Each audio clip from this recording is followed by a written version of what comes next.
WeRiseNation.com. This where the grown men stay so you can kill that noise. We be the best to do it coming out of Illinois. So sit back and relax, close your mouth and listen. We bout to hit you with this knowledge that you've been missing. Listen closely to the Grown Men Podcast. We Rise Nation is the station with the gift of gab. We dropping knowledge on these topics that you wanna hear. We on point with it, get the picture loud and clear. If you seek it, you will find what you looking for. And once you hear us, it'll leave you looking for some more. Open the door, let us in, we got a special vibe. Now close the door, lock us in, and enjoy the ride. We about to talk about some things that make a lot of sense. And what we talking about, here sometimes will get intense. That's what we looking for, trying to spark a conversation. Join us live or you can listen on the We Rise Nation. This where the grown men stay so you can kill that noise. We be the best to do it coming out of Illinois. So sit back and relax, close your mouth and listen. We bout to hit you with this knowledge that you've been missing. This where the grown men stay so you can kill that noise. Welcome back to another edition of the Grown Men Podcast. I am your host, BAN, and welcome back to the show. Well, this week we got another topic we wanted to talk about, and I'm joined once again remotely by my brother, the Mark. Mark, it's good to have you back here on the Grown Men Podcast, where you belong. Tell everyone how you doing today. I'm doing pretty good. Greetings to everybody, all that's listening, and it's always a good time to be on the podcast to express myself and share my thoughts. I hope everybody is doing well during these holiday frigid conditions. Oh yeah, gotta stay warm out there, but stay warm. Come in, listen to the podcast. Kick back and relax and listen to some things we got to say. You might just learn some. So what been going on, Mark, lately is a topic that everybody was talking about. It been going viral for the past couple weeks or so. And it is the statement that Odell Beckham Jr., former NFL player, claimed. And it was very interesting, and he got ripped a lot online from this statement. And a lot of people, like I said, went in on him very hard. And then there were a few, like Carmelo Anthony, who were kind of sympathetic to him. So the statement read off like this: Odell Beckham Jr.'s claim that $100 million is not enough to live off for the rest of his life has sparked a debate about the financial realities of professional sports careers. Beckham Jr. argues that after taxes, fees, and lifestyle adjustments, the amount available to athletes is significantly reduced, making it difficult to build generational wealth. He emphasizes that the money goes fast and that for the brief and injury-prone nature of an NFL career means that the maximum earnings window is short. Beckham Jr.'s comments have been challenged by other NFL legends who argue that the statement is out of touch with the financial struggles of the average person. There were also NBA players who chimed in as well. I believe former Atlanta Hawk Jeff Teague, he slammed Beckham's take, saying it's not enough. When he basically said try living off $5 or $500 or whatever the case may be. What's your take on that, Mark, about chasing this bag, which is what everybody is doing, right? They want all the money in the world, but how much money do you really need? Well, first off, I think that we all have to realize and have the understanding that we live in a very superficial society. Mm-hmm. When you live in a society that, basically, judges offer means what somebody have in their pockets. As far as to advance more in life, I mean, like, face it, like nobody wants to be known as a broke person. Like, being broke, if you don't have things, that automatically, like, put you down at the bottom. Like, I mean, we've had controversial statements from, like, rappers, and I mean, from like anybody, from, like, rap artists to politicians to, like, what I'm saying, suggest the fact that if you don't have a certain kind of, dollar amount, if you're not making a certain kind of income, that your life is basically worthless. So with all that said, I mean, it kind of goes to, like, how you move in life. I mean, what are you trying, like, what is your main goals and accomplish? Like, is it like, if you have $100,000, or, like, say that you win the lottery, you win the lottery, you get like $100 million of lotto winnings, and then after taxes or whatever, I mean, that'll bring it down, say, like, somewhere around, like, $75 million. So for, like, a, like, average person who doesn't feel the need or necessary to have, like, multiple vehicles or multiple homes and things of that nature, yeah, I mean, they can live off the rest of their life with that. And then, like, if you got kids and family and all that kind of stuff, you might want to, like, break them off a little something here and there. I mean, anything could be possible. I mean, it's more about money management. And that's, I think that's the biggest issue with anything, because, money can easily go. Like, I mean, if you're buying, like, what I'm saying, like, expensive cars and jewelry, and, you spending time, what I'm saying, chasing after women or want to impress people and all of that. I mean, yeah, sure, money can go, but it's like, again, like, what are your values in life? Like, what do you feel that you good with, that you can be comfortable with? Is what I would, like, what I'm saying, would like to ask, like, anybody that's, what I'm saying, that's making that kind of money, especially as a professional athlete. And as you had mentioned in the statement, I mean, when you talking about, like, you putting your body on the line anytime that you get hurt and all that kind of stuff. Serena Williams' sister Venus, she had to come out of retirement to play tennis because of her medical bills that she couldn't afford. I can't recall off the top of my head what kind of issues that she had, but, like, Venus Williams was playing tennis for a long time before she retired. I want to say damn near closely to 30 years, because I remember watching her and Serena when they was first coming out when I was a teenager. Right. She retired, like, a few years ago, something along that, and she had to come out of retirement, because, healthcare purposes. She has like, medical issues that, frankly, she can't afford. And then that goes to another topic of our, like, what I'm saying, society. I mean, as far as the cost of healthcare and all of that. But yeah, those are real, like, issues.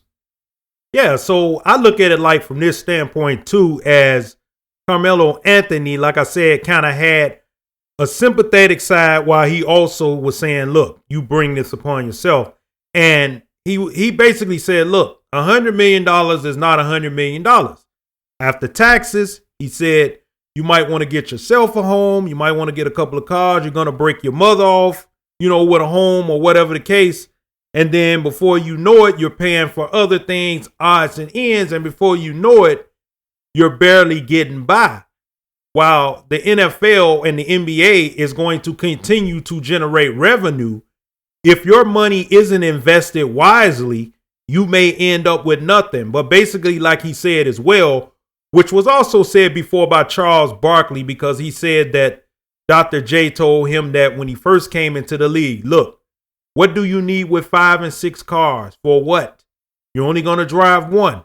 What do you need with more than one home? You're only going to live in one. And it makes sense. But a lot of times, because we as Black Americans come from the place of need, of the place of wants and needs, and we never had it. When we finally get that bag, we want to be extravagant. So we live beyond our means, and it's not necessary to do so. But I mean, go ahead. I don't feel the whole saying, like, I mean, like, you know, fake it till you make it. I mean, once again, I mean, that's all that, like, you know what I'm saying, helps us living in the, like, you know what I'm saying, superficial society in the world. And I mean, like, to grow up as the way we did and stuff. I mean, when you didn't have a whole lot, or you had little to nothing, like, so yeah, as soon as you get something, you wanna celebrate it. You want to celebrate yourself, and you know, I mean, everybody wants to live in extravagant. Well, I ain't gonna say everybody, but most people believe they want to have the extravagant lifestyle because that's what we have always seen in front of us. We glorify people that's perceived to be wealthy, perceived to have money. We glorify these people. We want to be that. We want to be somebody successful, driving the best cars, living in the biggest home, and you know what I'm saying, like being able to go anywhere you want to go, take trips, have a private jet or plane.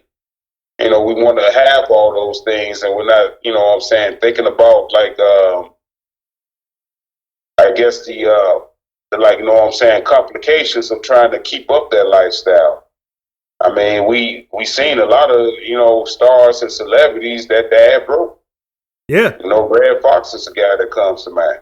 Yeah, absolutely. You know, I just look at it from a standpoint of when when you finally get a hold to something, you become, for some reason, I don't know what is a Stockholm syndrome when it comes to wealth as well, because you become out of touch. And a lot of people view you as being out of touch because they're struggling every day to make ends meet, or we're living here in the lower middle class, or, middle class, and or we're poor. And we're looking up at the top saying, if I could get my hands on 100 million, my life wouldn't be the way it is. However, the same thing that happens to a professional athlete or an entertainer or anybody that's making that kind of money. We've used that analogy before here on the Grown Men Podcast, the trading places syndrome. And I think it works financially too, because in my heart, I believe that if someone that has nothing gets a whole lot, they may be subject to the same way of thinking. Because once you have it, you no longer not want to have it. You know what I mean?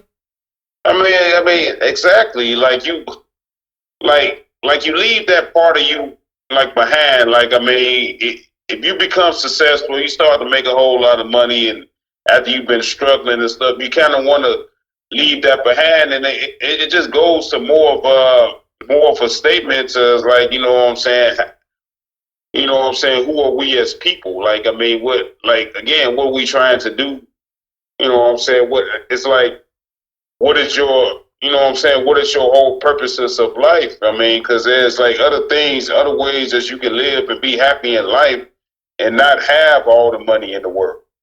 I mean, as you see, most people with a whole lot of money, they're still not, you know what I'm saying, content with that.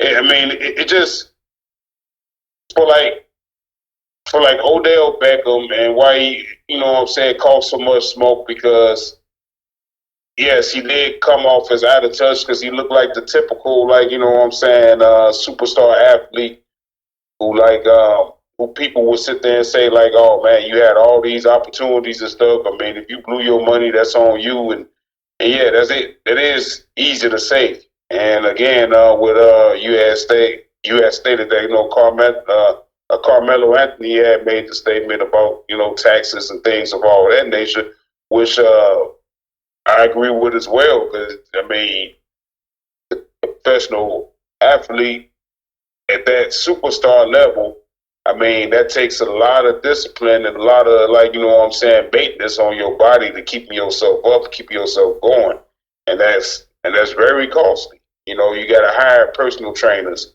You got to hire a nutritionist, right? Make sure that you're putting the right foods in your body, and you got to take care of yourself and on the like off seasons and to make sure that you can perform at your very best at the top level that you can possibly be. And that's hard for like anybody to like, sustain for a long period of time, which is why like a lot of athletes do, and rightfully so, get paid a lot of money. Then it comes to the whole like, the being disciplined and not allowing any and everybody in your circle. Because once you get those big paydays, it attracts a lot of the wrong attention and a lot of people getting in your ear and telling you to like, do things that you probably necessarily wasn't thinking about doing. You're gonna have the like, entourage and the groupies around you and all that kind of stuff to like, convince you to like, spend your money on things that you probably necessarily like wouldn't otherwise spend your money on. So I mean, there's a lot of nuance to like a lot of this.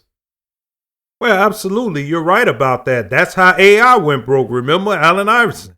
That's how Allen Iverson went broke. His entourage basically broke him. Michael Vick was falling into that same category. Entourages break you. And see, the point is, I agree with 100% with everything you said, because I want to go back to what Carmelo Anthony was saying, was basically that the lifespan of an athlete in his prime years is between 3 and 5 years. And that guy should try to maximize as much as he can. And like you said, you hit it right on the head. You got to get nutritionists, personal trainers, and everything else. And that comes out of your salary as well. People don't see this. Should professional athletes be paid a lot of money to do what they're doing? Of course they should, because they're putting their bodies on the line. They're going out there. See, that's the thing. People don't see these practices and these grueling things that they have to do to prepare themselves, not only physically, but mentally, to play sports. Yeah. But when you go on these podcasts after your career is over with or whatever during it, and you start making statements like that, it's not a good look. What you can say is, this is how he could have worded what he said. He could have said, it's not enough money, and I understood what he was saying about generational wealth, something to leave his children and their children. Sure. That I'm 100% with. He should have worded it that way. But the way he came off was like, it's not enough to last him a lifetime. Where he could have said, $100 million if I don't grow this money, because people have to look at it, it's not $100 million. He probably got maybe 70 million, and you're talking about over a 5-year period. So that means you have to have financial people watching where your money goes, so you're paying them. So at that point in time, you have to decide, what kind of business do I want to invest in? What is my life going to be looking like after my career is over? And what is my lineage? What is their future going to be? Because that's the thing. We don't have generational wealth to pass on to our children and our grandchildren. But we have to start doing that, because otherwise they won't have it. That's what he could have did. And that's what he could have said. I mean, that's the whole thing. I mean, like I said, he came off to like, some people. So probably like, like a I don't want to say like prima donna, but like a spoiled, like, old privileged guy. He's complaining because he don't know how to handle his money. And again, like nobody's like, most people are like unaware of everything a professional athlete have to do. I mean, we just sit back and watch them on TV or whatever, and like, it takes a lot. And that's the thing too, like you had mentioned too, like with most professional players, athletes, everybody's not gonna be Michael Jordan. Everybody's not gonna get that big contract, or, be like the greatest ever. It's like, think about the average ball player of like any sport, baseball, football, soccer, whatever. You know what I'm saying? You think about just the like average guy that's like, good enough. They made it to be in the pros, but they're not, at superstar level. Well, no, go ahead. No, go ahead. Go ahead. Finish what you were saying. No, I mean, I was just gonna say, like, I mean, you gotta like consider, like, what I'm saying, where they at. Maybe they getting, maybe they signed a contract, of like 4 year deal, making like, what I'm saying, $2.3 million a year or something like that. So it's like, how do they manage? How do they live? And it's like, for people who don't make $2.3 million a year to do the jobs that they do, that's gonna be, of course, a lot of money for them. Yeah. Or I mean, like it seems like, oh man, like I mean, you should be all right. And it's again like with like anything, like even if you're making 70,000 a year, working your job. I mean, again, what is your lifestyle like? What kind of family do you have? Do you have a wife? Do you have a kid? Do you have 2, 3, 4 kids? Do you have a dog? I mean, it's like how you live your lifestyle, and like, what I'm saying, as far as like what you can afford, and going back to the what you were saying with the generational wealth is something that we should all think about. And even if you're not a superstar athlete, even if you're not working, making $100 million a year, there are ways that you can build generational wealth, and a lot of that goes with home ownership. Right. I mean, if you find a way to get a house, to buy a house, and you have that home ownership, that's a big way to help build generational wealth. Yeah, I'm 100% in agreement with what you just said. I also want to go back to something you said earlier, which was when you were talking about Venus Williams coming back to play tennis. And that's something I wanted to touch on too, because, you look at Venus and you look at Serena. The one thing that Serena got going for her that Venus didn't is she got the endorsements. So that was the thing. Venus didn't get the endorsements that Serena did. And it's one of those situations where they were both good tennis players, and you can argue and say, okay, well, who's better than who? But at the end of the day, Serena became the chosen one for endorsements, while Venus kind of was like on the sideline. Even though to me they're equally good at what they do, but it goes back. It's a microcosm that goes back to what you were saying about what is your lifestyle. How much money have you earned? How much money are you getting from endorsements or things of that nature? Because they factor in too. So a lot of people always say why people on the television, doing these commercials and ads and different things that you get sick and tired of seeing at times is because they know that the span of their careers is very short, and they need those endorsements for after sports. Oh, absolutely. I mean, absolutely. I mean, like Michael Jordan, before he retired the first time, I mean, he made all his money from endorsements. All those many endorsements. Endorsements. From like Gatorade, McDonald's, Nike. His endorsements was worth more than his NBA contract. That's what people didn't understand. That's what I'm saying. Like, I mean, before the first retirement, I mean, because the Bulls did not, wouldn't give him. I mean, he didn't make, like, I mean, for like a lot of what I'm saying, younger listeners or what have you. I mean, Michael Jordan didn't start getting those like $30 million contracts until he came out of retirement. Exactly. That's when he started getting the $30 million deal. And he already established himself. I mean, well beyond a superstar player. He was an elite player, but yeah, all his money was made off of endorsements. The same thing with Derrick Rose. He had signed that 20-year endorsement deal with Adidas. Yeah. So, I mean, but most players, most like professional athletes are gonna get those type of deals like that. And again, like, I mean, it's like, money management, how you spending your money, how you investing your money, all of that. Like,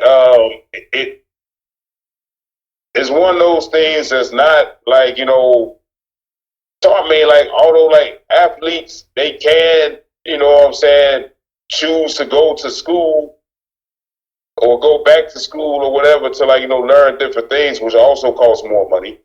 Right. You know, to try to get like, you know, different kind of degrees to do different things, you know, with their life after sports. But I mean, it's like, basically I'm trying to say it's not like a common thing that's like, you know what I'm saying, put out there as much as it should, like just in life with people, period, as far as like, yeah, you know, trying to teach people how to be better money management, to how to invest better, like how to, like, you know what I'm saying, invest in yourself, how to own things. Like when, you know, when you talking about, like I know you talked about a couple weeks ago with the like education and that and all of that. Like, you know, we in these schools, most let's just say public schools, because I mean, like, you know, private schools are like a little bit differently, but like the whole like education system in this country, that it doesn't do a whole lot to teach, you know, the young folks, the like, you know, children, the value of ownership. No, they just And that's they fail in so many ways in that aspect because, as I said before, me and you talked about it, and we talked about it previously on the podcast. Basically, public school is just babysitters to get you a diploma where you can get a job, not a career, a job. And that's the whole thing about it. Like, yeah, teach you, like, yeah, go in to work for somebody else, and, you know, you cut programs for, like, you know what I'm saying, science and arts and things like that could be very, very crucial and to create, to promote creativity. Mm-hmm. It's like, you know, that's what, like, you know what I'm saying, all kids need to have, especially when you're young, because there's a window between I feel between the ages of 5, 6 years old to like around 15, 16, where you can tap into if you're like introduced into, like, you know what I'm saying, different things that can, like, you know what I'm saying, wake up creativity in your soul and your mind and all that, where you would then want to challenge yourself to go into, like, you know what I'm saying, different kind of careers, as far as, like, you know, being an artist, or, you know, being a makeup artist, or trying to work on movies, or trying to work on music and things of that nature. So when you cut those crucial programs out of public schools, and, you know, you have to go to like a special school, you got to go somewhere where you got to pay a lot of money in a private school to, like, you know what I'm saying, learn those basic skills. I also remember back when you used to learn things in high school, like, you know what I'm saying, home ec, or, like, you know, how to do wood shop. A lot of, like, you know, urban schools, inner city schools, don't do that anymore.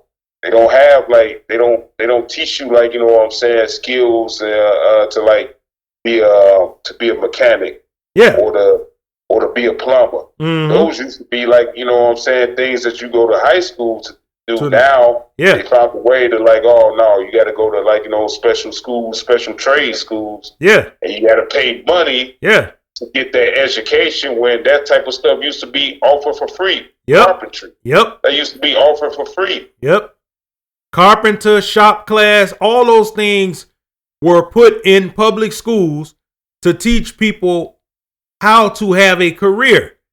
And by meaning that is, like you just said, they're learning something that they can then use to not only go and have an active career, but also become an entrepreneur and do their own thing. That's how you do. If you learn something and then you learn a better way of doing it, and then you can market your product, then you become an entrepreneur. That's, and, you know, another thing too, real quick, I also say that I want to say is that we live in a society now where everything has to be instant. We don't have the patience no more. We don't to, like, you know, grow something to take, like, you know what I'm saying, 5 to 10 to 15 years to, like, you know what I'm saying, grow up to have a successful business or to have a successful career. Is like everything, like, you know, too many people believe everything needs to happen right away, like overnight successes. Those are one, you know what I'm saying, 1 in a million, you know, chances that you're going to be an overnight success. You know what I'm saying, like putting together something on YouTube or TikTok, or, like, you know what I'm saying, being like, but that's the whole game, that, like, that's the trap that they put, like, a lot of people in. like even with professional athletes, like if you a good high school ball player, and then you know what I'm saying, you trying to, you know what I'm saying, make the jump like LeBron James, like, oh man, I'm good enough, let me go into the NBA. I mean, it just don't happen like that for like everybody. And that's the thing too that like people will have to like understand and realize. Well, see, that's also an aspect of chasing that bag that I wanted to talk about too, to kind of move away from, you know, celebrity and move away from athletes and entertainers and that nature, is what you just said. Right in the community and in the neighborhoods, we want instant gratification. So if you're a young man on the street, or you're a group of young men on the street, right, and you want instant gratification, you want instant respect and credibility, how do you get it? You get it by committing these crimes. And what I mean by that is, you know, it's the stealing of the cars and getting other vehicles that you can ram into other places and make off with the goods. That is another way. As you said just previous, we're not patient enough that the thing that we're doing is going to pay off. So we need to supplement that, because as you've seen, it was about a month and a half ago or so, where the guy who was in the good program and was meeting JB Pritzker and those and things like that, and he was caught up in the jury heist. That's what happens, and it's not an isolated incident. These are things that happen all the time, as because of what you just said earlier. We're not patient with the thing that we're doing, the course that we're on, that we want to speed up that process. Again, it goes back to what I said earlier. I mean, we live in a superficial society, meaning that you need to have things, you need to have money in order to be somebody, in order to be respected and everything else. I mean, it's put in our faces every day. You know, I mean, it's just beyond ridiculous. I mean, if you think about like the whole, like, you know what I'm saying, court system, the rule of law, and all that kind of stuff. I mean, if you have enough money and stuff, you know, you can buy your way out of a lot of trouble. It would seem the way it would look like. I mean, after all, we have a convicted felon, you know, that's like, you know what I'm saying, running the whole country. Right. But right. like, you know, we're going back to what you just said there. I mean, yeah, these kids, they go out and, you know, steal cars, sell drugs, all that kind of stuff, because they are under the influence in the belief system is that you need to be making money like right away. Right. Like right now, I mean, like, why take years to, like, you know what I'm saying, develop a skill, or like to even work a job. Like, say that you get into like retail and you start off, you know, as at the check lanes or whatever, you bagging groceries. I mean, like, you know, it used to be like, you know, for some folks, they could sit there, like, you know, get into retail, start off as bagging groceries, to, like, you know, making their way into working into the warehouse, to making their way to becoming a team lead, and then, like, you know what I'm saying, putting the work in to become a supervisor, a shift supervisor, you know, to becoming a manager of a store, like that sort of thing, like that, and it makes it nobody wants to put in like that type of work. They want to get paid like right now, instead of like letting things like develop. It's like we are in so much of a hurry, and we have a short attention span. And I mean, it's about getting it, becoming successful, you know what I'm saying, without really putting in any kind of work to make yourself successful, other than to, you know what I'm saying, get the fast money. And that's going into, like, you know, criminal activities, which is what you're talking about. Yeah, that instant gratification of having money, you know, and having respect and the power to get it anytime they want to get it.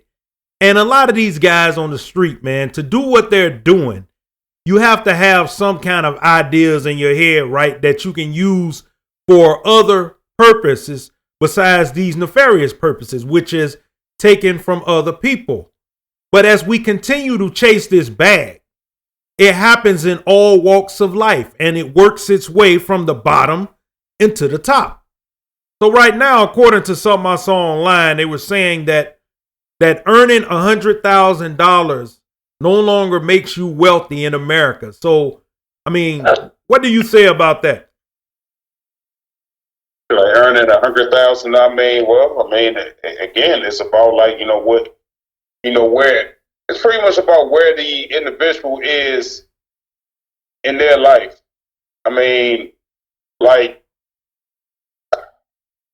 what do you? I mean, like, what are you trying to like? You know what I'm saying? Do with your life? If you're a person that wants to like, you know what I'm saying, take like trips every month or even every week, then yeah, I mean, that's probably not going to be enough money for you.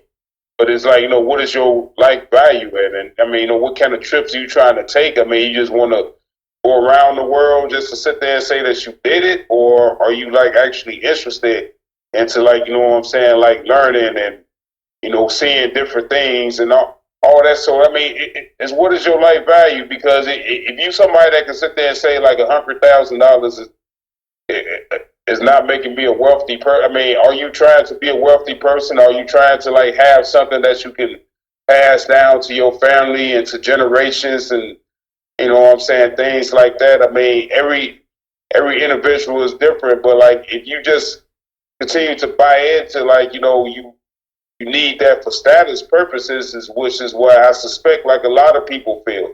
Is they want to have that, like you said, instant gratification. They want to have other people that they don't know admire them and say like, "Oh, he's the man." He's somebody that like, and it just goes with like, you know what I'm saying. How do you value yourself? Like, you know what I'm saying. What type of person are you trying to be? Or are you just trying to like, be somebody to like impress other people? Do you need to have people? You want to make people jealous of you? I mean. What are you trying to like achieve exactly? Like, there's nothing wrong with taking trips. I mean, if you like, you know what I'm saying, want to go and like, experience, different parts of the country, different parts of the world that you ain't never been. But like a lot of people do it just like, want to do it just for they can sit there and say they do it just to impress somebody else. I agree with everything you just said, but I want to break it down a little further to say, okay, you have $100,000 take home pay after taxes, basically, and you're a single person. I believe that that's more than enough money to live off. If you're a single person, that's what I'm saying. If you are a single person, not if you have a family, because if you have a family, that's a totally different subject. But for this specific example, you have $100,000 as a single man or woman. How can you not make that work is my question. You can make it work, but again, like, I mean, it's about like, your lifestyle choices. If you want to buy like, you know what I'm saying, expensive shoes, or if you want to be one of the people that's going to go to a store and pay like $200 on a pair of jeans, I mean, if you just want to have things just to have. Now, if you're somebody that's taking on if you're taking home $100,000 and you thinking like, okay, let me go ahead and like, come up with a plan for this money to like, you know what I'm saying, do something that's gonna be like sustainable. I mean, maybe you want to have a family one day, or maybe you don't. Maybe you're somebody that want to like, you know what I'm saying, take that money and put it back in the community and like, you know what I'm saying, help other people come up. I mean, again, it's just about how you carry it. But like, yes, I mean, if you by yourself and you making $100,000 a year or a month, well, let's just go with a year. I mean, yeah, you should definitely be able to like, you know what I'm saying, survive off of that, because you don't necessarily have to buy a $2.5 million home. Right. You can find homes, that's not that much. You can put the work into the homes yourself, a fixer-upper, if you will, something like that. And you can save money to, like, you know what I'm saying, get yourself a very nice home. You know what I mean? I say you don't necessarily have to have a mansion, and you don't necessarily have to have a new car every year, or you don't have to have 2 or 3 of them. So, I mean, it's about, like, you know, how you move and how you live your life. I mean, what do you value in life? The way I see it, at least. Yeah, I agree with what you just said, because For the simple fact, and I've said this many times before here on the Grown Men Podcast, we always live beyond our means. And when I say this, it's to say, yes, you want to go on trips, and those things are manageable. But we have to be fiscally responsible when it comes to our money. We just can't spend money on things that are not necessary. Yes, every now and then you want to treat yourself because you feel like that's what life is about. You deserve it. You've earned it. I agree with that 100%. But when you try to do what, the old saying, keeping up with the Joneses, when you're trying to do a little bit too much and you don't have enough money, then that becomes an issue. That's when the money schemes come in, especially when you work for, different firms and places that have access to money. Then it tempts you to do something nefarious in order to get that money, when all you had to do was what you've been doing, which is stay focused, grind hard, and success will come to you.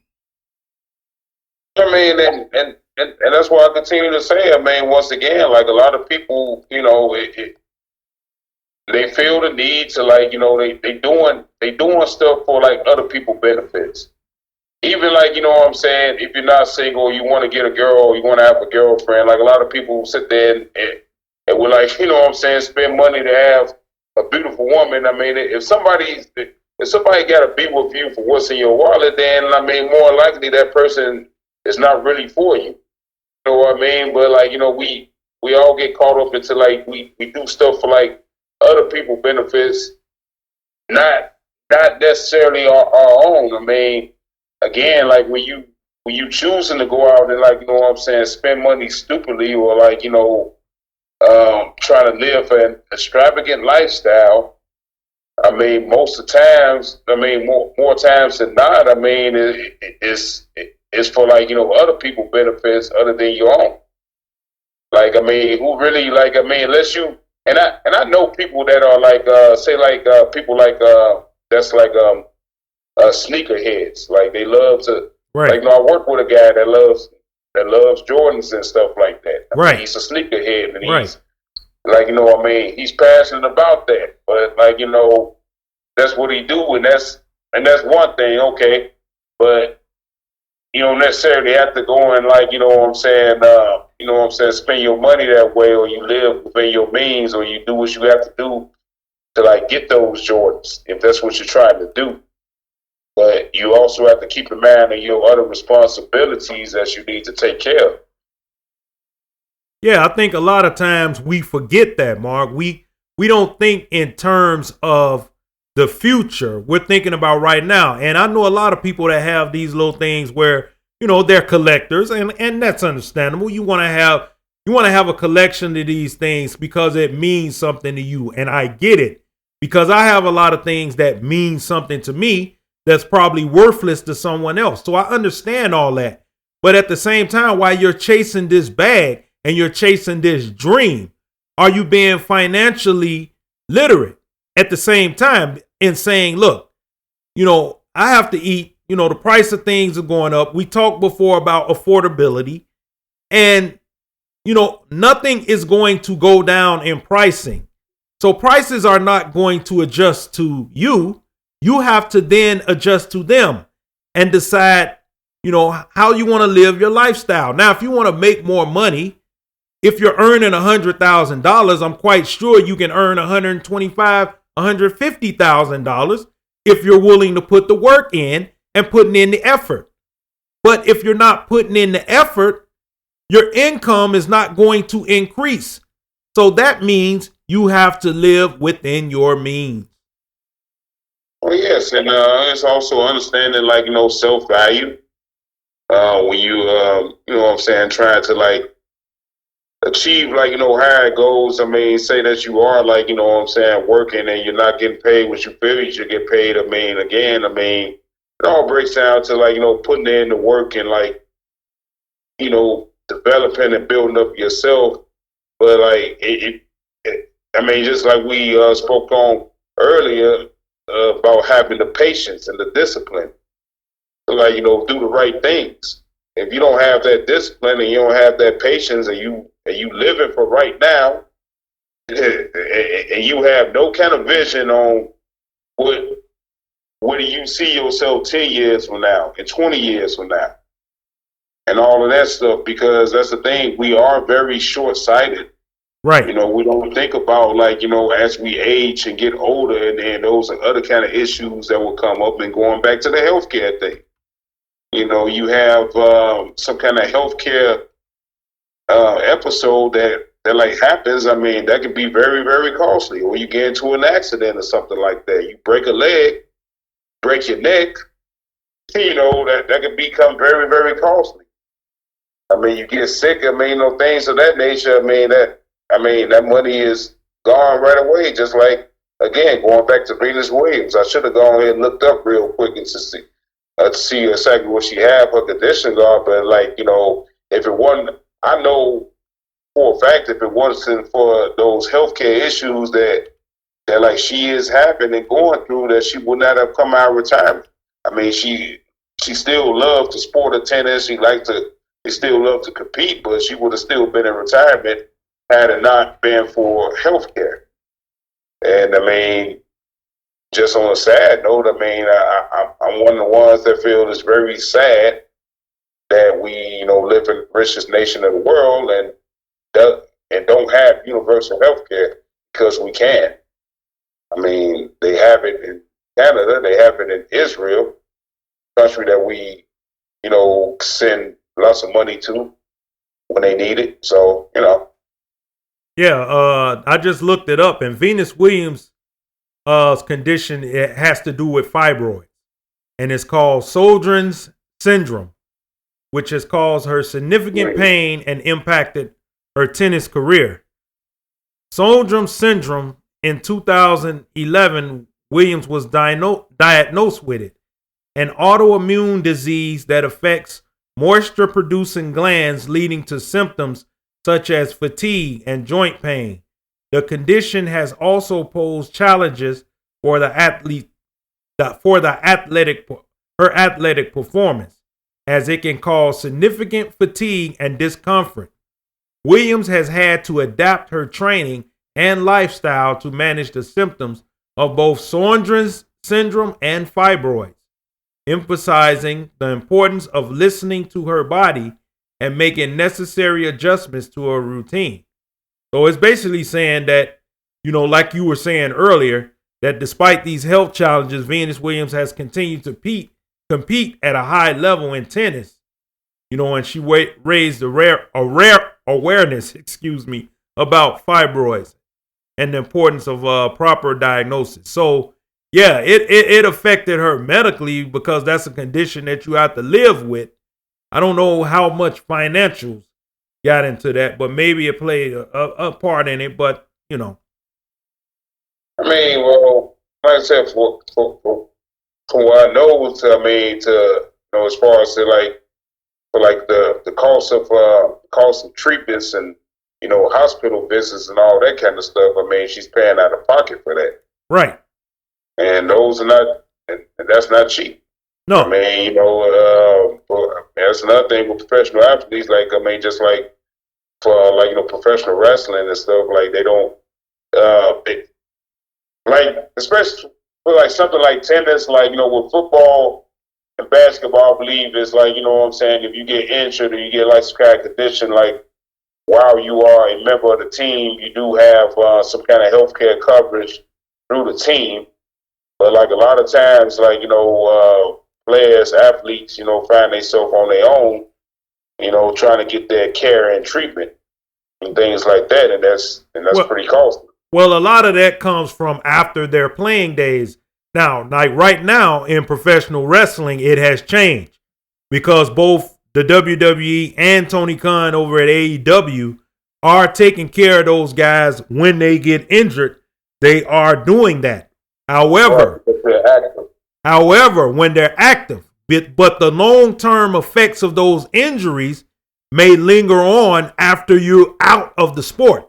That's where it becomes a concern, because there's nothing that, you know, you get a pension, right, or whatever when you leave the NFL and MLB and the NBA. There's some pension money, but it's not much to cover bills that become larger and larger depending on the severity of your injuries. Exactly. I mean, and that's, and so you think about that in terms of being a non-athletic person, a person working a regular job, living a regular life. Right. I mean, if you end up developing something like Venus Williams have, that's going to lead to like a whole lot of problems for you. Absolutely. Especially if you know what I'm saying, can't work, or you can work, you have to like adjust the way you work, like limited hours and things like that. I mean, that's going to be some real problems. Absolutely. For someone who is just living by the means that they have, meaning they don't make an extraordinary amount of money, they're doing the best they can. But at the same time, we talked about this before on previous show about, the affordability of medical, because you said it yourself, you get injured, you get that big C and other things that come along. And before you know it, you're in financial ruin and you have no way of paying these bills, no way to increase your income. And now you're stuck between a rock and a hard spot. Yeah, medical bankruptcy is very serious. And they had the TV show Breaking Bad. I mean, that was pretty much the basis of the TV show. The guy, came down with the big C and he had to go into, cooking up meth. And I mean, that leads also to like what you had spoke of before, when you had people going out there and, doing like criminal activities to like get by. In his case, I mean, he wasn't a young man; he was an older man, a teacher.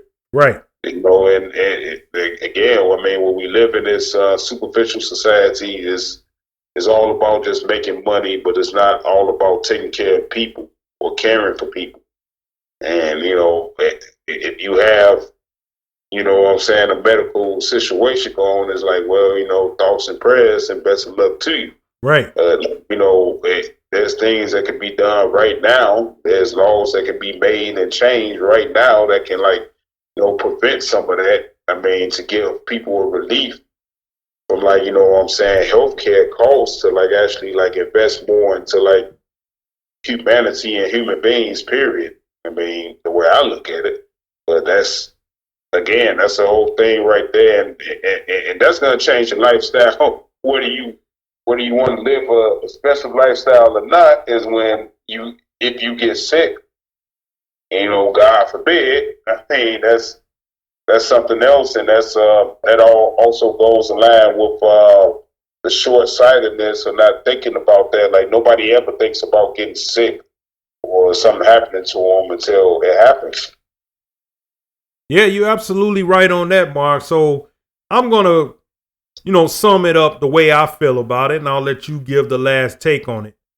My thing about chasing that bag is, what are you willing to do to chase that bag?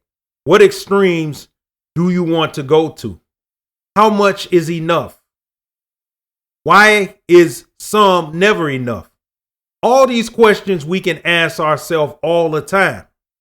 But at the end of the day, we have to think, what is really important to us?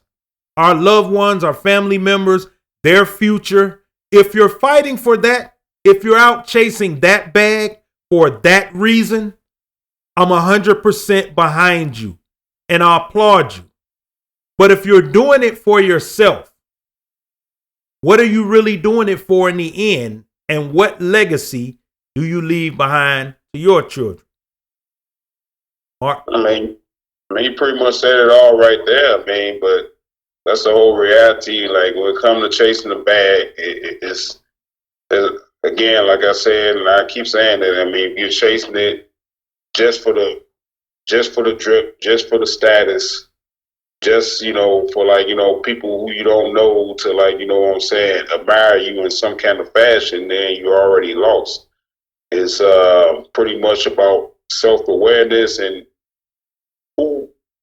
who are you to yourself, and who are you to other people? Like, who do you want to be? Like, what is your main purpose and goals in life.